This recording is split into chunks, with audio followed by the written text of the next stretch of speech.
They did nothing to get number one when they Geniuses figured it must have been the coach's fault. They called for Phil Fulmer's return and for Johnny Majors' ouster. And if they really believe that, they've been sipping on some of that sour mash from Lynchburg. Majors isn't worried about graffiti today. Alabama's in town to renew an October ritual as regular as the leaves turning. And the Vols have a score or 6 to settle. The Vols seniors have lost 7 games in their careers.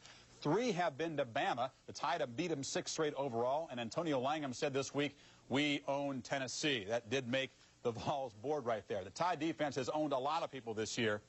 First in 3 categories. Remember the competition they faced, we showed you earlier. That certainly has been a factor in that. But this is the 100th year of Alabama football. This defense, Lee, has a chance to be among the best. You were down there.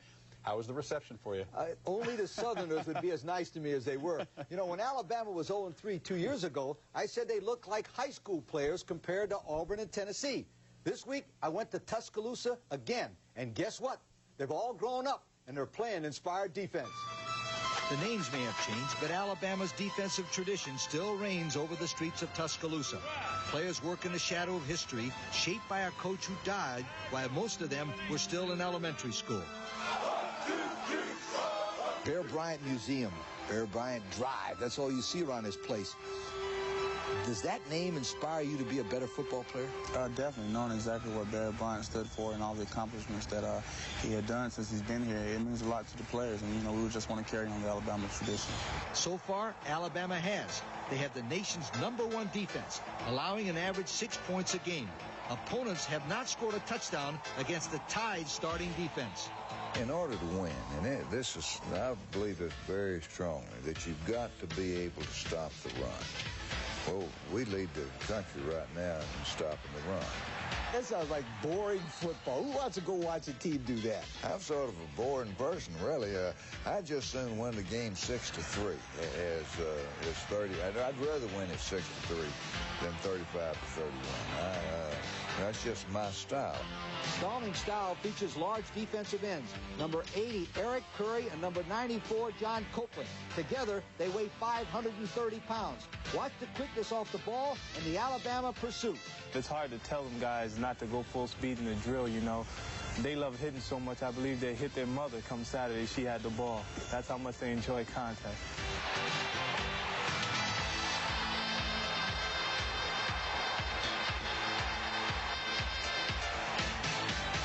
Through the years, the defense have developed that toughness together. 7 starters have played together for 4 years. What makes this defense so special is that we don't have any all-stars on our defense.